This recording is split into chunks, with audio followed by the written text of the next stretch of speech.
I want you to hit me as hard as you can.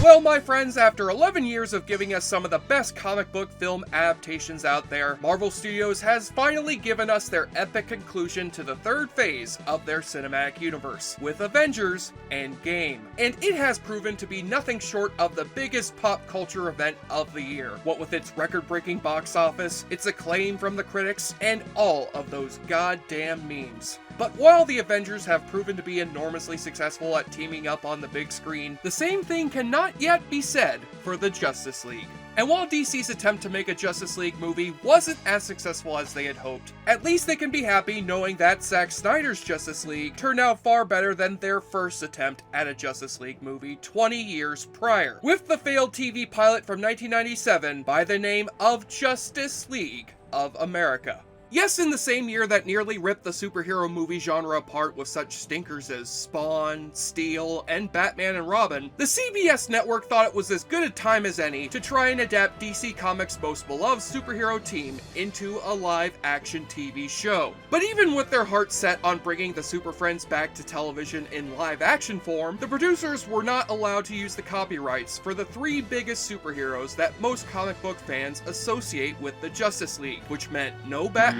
no Superman, and no Wonder Woman. Not even so much as a cyborg. So after CBS was forced to whittle down the Justice League beyond recognition, the final pilot movie proved to be so bad that the network didn't even air it in any US markets. And although the Justice League pilot did end up getting bootlegged at many a comic book convention, the poor bastards who have ended up seeing this pilot do not have much nice to say about it. With even Justice League writer Mark Waid calling the movie, quote, 80 minutes of my life I'll never get back. But since I was a big fan of DC's animated TV shows back in my youth, including the Justice League, I am willing to see if there will be any good to be found in their first attempt at bringing the JLA into live action. And for those who are curious, no, this Justice League pilot is not available for streaming on the DC Universe service. What the hell, DC? You're cool with streaming the failed Aquaman pilot from 2006, but yet you don't want to stream the failed Justice League pilot, or the two failed Wonder Woman TV pilots? Not even the adventures of Super Pup? Able to fly around the world faster than you can say Super Pup. I know that Super Pup is really Bart Bent. I am disappointed in you, DC Universe. You can consider my subscription canceled!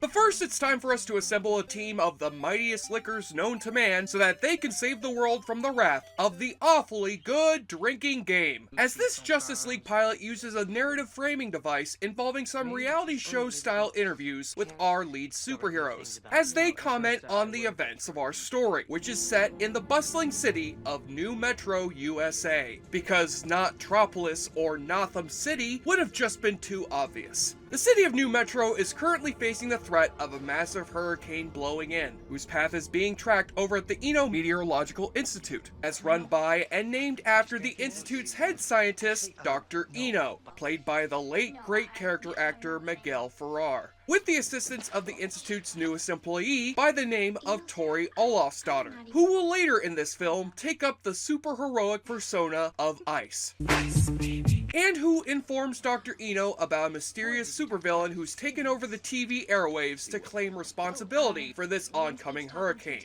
A hurricane in New Metro. Yeah, first one on record. I recorded this earlier. Seems some clown's been all over the tube predicting this storm. Good afternoon, New Metro. This is the weatherman with today's forecast. In case you haven't noticed, it's windy out. It's very windy. I would laugh at the sight of this clown's tinfoil Taliban costume that he's wearing, but still, he is technically a less ridiculous-looking villain than Steppenwolf. So in order to save the city from the oncoming hurricane, New Metro once again calls upon the Justice League to save the day. First off, we got the super fast Barry Allen, who is better known by the name of the Flash. Then we have Guy Gardner, a software salesman who uses his alien power ring to turn himself into the Green Lantern. Next, we've got B.B. DaCosta, an aspiring actress who uses her flame-based superpowers under the name of Fire. And finally, we've got Ray Palmer, a nerdy science teacher and part-time J.J. Abrams impersonator who goes by the name of the Atom, seeing as he's able to shrink himself down to super small proportions thanks to the power of cheap-looking green screen. The Flash is slowing down the wind speed by creating a countercurrent. What would New Metro do without the Justice League? Oh, the Flash better be careful though. If he goes too fast, he'll end up turning time forward by 20 years and find himself ending up in a pointless flashback sequence with Bruce Wayne.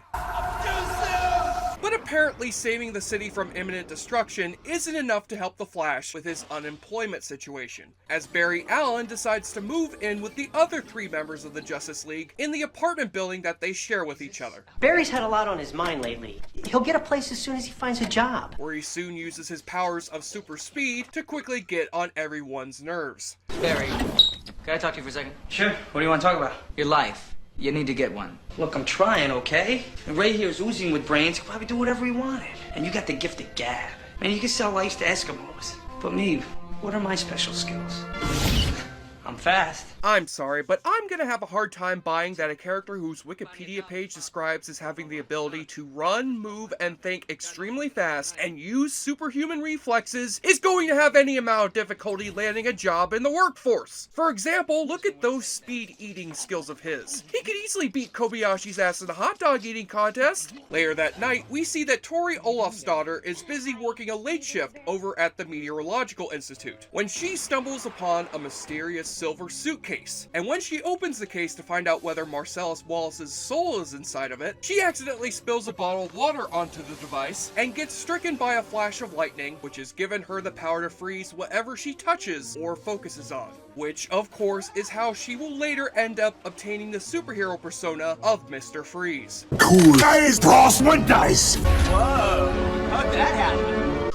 Meanwhile, at the the Apartment of Justice, the Atom uses his shrinking powers for the truly heroic task of fixing the living room TV. But he ends up electrocuting himself, and they have to call in a repairman, who ends up fixing the broken television with a trick he ripped off from the Rocketeer. I call it the miracle worker. How interesting, because I'm pretty sure that chewing gum wrappers were also used to construct the villain's costume in this movie. And after the Justice League find out about Tori's water freezing antics on the 6 o'clock news, they do the sensible thing by drugging her in bed with a nitrous oxide mask and drag her back to their secret lair so that they can find out whether or not she's using her newfound freezing powers to assist the villainous weatherman's weather-based attacks on New Metro. You want my opinion? I think she's hiding something. We gotta find out what it is for the next weather report. It would be a shame if someone with her gift was working against us rather than for us. And don't worry, I won't spoil the identity of the Justice League's mysterious off-screen boss just yet. All I will say is that his name rhymes with Schmartian Schmanhunter.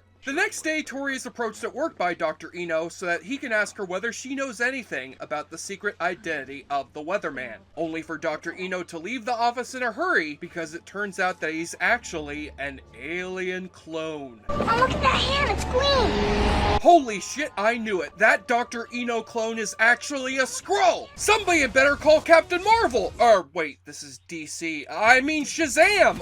Look, it doesn't matter because either one of those movies would be better than this made-for-TV garbage. And sure, perhaps it's not fair to compare a corny TV pilot from the 90s alongside the bottomless well of quality TV shows that's being pumped out by DC Comics nowadays. But even back in the 90s, we still had comic book TV shows like the original Flash or Lois and Clark that still managed to deliver some well-paced superhero action even when dealing with a lower budget, while the Justice League pilot foolishly tries shooting for more of a sitcom tone in the vein of Friends. Super Friends, if you will, as most of the plot deals with our heroes out of costume, sharing an apartment together, while humorously juggling their romantic lives and part-time jobs. On one end, you've got Guy Gardner trying to rekindle his romantic relationship alongside his disgruntled girlfriend Amber, who has grown sick of her boyfriend constantly ditching her in the middle of their dates so that he can once again tend to his superhero duties. Forecast update, right here? Not right now. Right now. Wonderful. I'll be right back. You've got to be kidding! Although she does end up falling in love with his superhero alter ego after the Green Lantern saves her from a hailstorm by projecting an umbrella out of his ring. See, now you seem like a nice guy. Now why can't I meet somebody like you? You know, I heard your girlfriend only likes you masked. Sounds like some kind of Freudian nightmare. But admittedly, that umbrella is still a far more impressive special effect for the Green Lantern than a goddamn race car. That is for sure. On another end, you've got BB DaCosta trying to deal with a creepy teenage stalker named Martin, who begins prowling after her after the two of them bump into each other at one of her acting auditions. How old are you? 22. In dog years? And while it's certainly notable that Martin is played by a young David Krumholtz, even his talents cannot prevent this character from giving off some serious Denny from the Room vibes. I bought some supplies for a day. I figure I'd cook you a little breakfast. Is that a French omelet pan? Mais oui, mademoiselle. I even brought you a sweater just in case you get too cold. I wouldn't want you getting sick before the show. Can I kiss you? You are such a little brat. Just kidding. And as for the Flash, he ends up being the most useless dumbass out of this entire group, as Barry Allen's biggest dramatic arc in this ostensible superhero movie is whether or not he'll finally be able to hold on to a minimum wage job. Hey, maybe I'll try the fisherman thing since the post office didn't work out. Hey, you guys hiring? You know, I'm looking for something entry level. Yeah, well, you know, fighting for truth, justice, and the American way just isn't helping my bank account, you know? Oh, so I see that while this pilot could not afford to use the character of Superman, they were at least able to get a nice discount on just using his catchphrase instead. That's almost as good.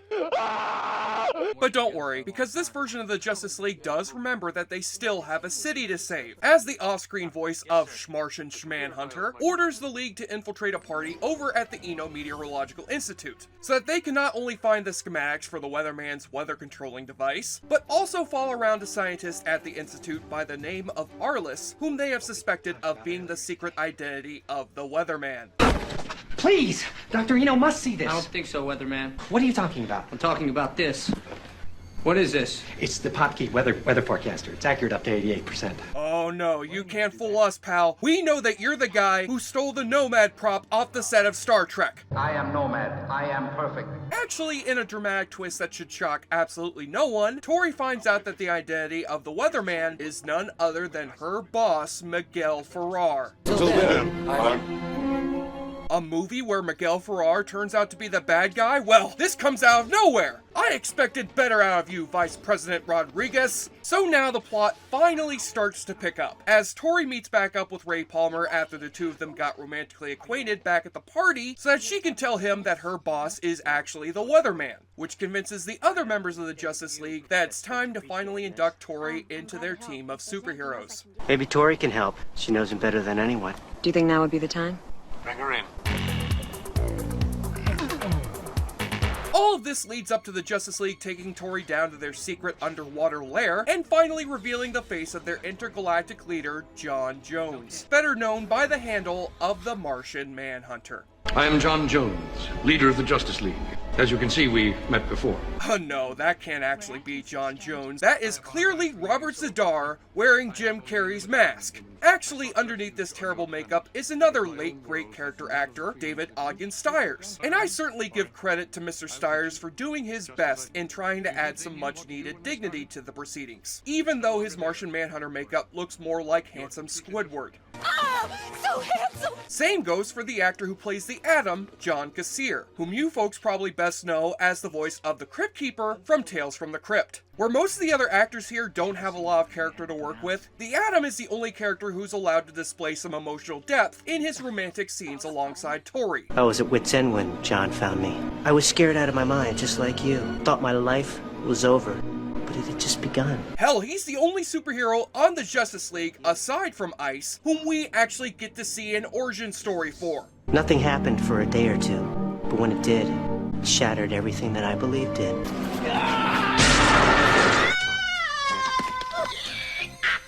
I was at wit's end when John found me. I lost everything. Everyone. And as the Justice League tries to get to work helping Tori hone her ice-based superpowers in order to face off against her bad guy boss, that's when the Weatherman tricks her into bringing a tracking device inside of the Justice League's lair so that he can attack it with a giant laser from space, which will put the League out of commission while the Weatherman unleashes his final evil plot upon the population of New Metro. In 1 hour, a massive tidal wave will hit New Metro, wiping out 60% of its population. Ooh, suck on that, Thanos. Why get rid of only 50% of the population when you can get rid of 60% instead? That's like 10 more than 50%, you big purple bitch! And now that the heat ray has shorted out the control panel to their elevator, how will the Justice League ever manage to escape being boiled alive inside of their underwater lair? Where's a repairman when you need one? Give me a stick of your gum. What is he doing? It's called the Miracle Worker. Yes, that's right. The Justice League's lives have just been saved, all thanks to a trick using a piece of chewing gum that they learned from a repairman who fixed their broken TV. Change in the forecast. How did you ever escape? Juicy fruit. The taste is gonna move ya. It's fantastic. It's just too bad that TV repairman can't join up with the rest of the Justice League. But we all know that he's already a member of the League of Extraordinary Repairmen, where he saves the day alongside Bicycle Repairman, the Cable Guy, and Repairman Man. Look, as much of a mess as the Zack Snyder Justice League may have turned out to be, it still had more than a few quality moments to be had in it. And the Justice League cartoon series from the early 2000s was all sorts of awesome. So you are far better off with either one of those incarnations of the Justice League than you are with watching this pathetic attempt at an adaptation, which completely bypasses every aspect that comic fans love about the Justice League, so that the producers can instead give us a dismally unfunny sitcom where the only thing cheaper than the lame jokes are the terrible special effects. I'm Mary Poppins, y'all! Out of all the failed comic book TV movies that I've watched for the show, Justice League of America is probably the most painful one I've watched yet. And now that we live in a time where audiences are getting more than their fair share of quality superhero entertainment, there's simply no excuse anymore to give this failed pilot a watch, beyond its curiosity value for true DC Comics fans. However, if this show had ended up getting greenlit by CBS, it would have been great if they were to run it on the same night as The Nanny. Now that would have been a great crossover episode. Oh, Mr. Manhunter! And on the stupid costume watch, it should go without saying that the Justice League's costumes in this flick are very much on the low rent side. The costumes for Flash and Atom look more like repainted versions of the Bible Man costume, while I'm pretty sure that the costume for Fire is somehow of a greener hue than the Green Lantern's costume, which looks more like the Teal Lantern. And Ice looks like if Jane Lynch became one of the American Gladiators. It is never a good sign for your superhero movie when you can say that the best costume belongs to a tap-dancing strawberry. My hat goes off to you, Mr. Tap-Dancing Strawberry. You may not be the hero that this movie needed, but you are the hero that this movie deserves. On the enjoyableness continuum scale from Bull to Bruce, Justice League of America is, ironically, an injustice towards its source material, and activates its Wonder Twin powers into the form of a 2 out of 10. If only Thanos could snap his fingers one more time to make this movie no longer exist. I'm Jesse Shade for JoBlo.com, and forget about this so-called Snyder cut of the newer Justice League movie. What we need is a new cut of Justice League that digitally inserts that tap-dancing strawberry guy as a member of the Justice League. And on top of that, we should digitally reinsert Henry Cavill's entire performance to now be played by Super Pup!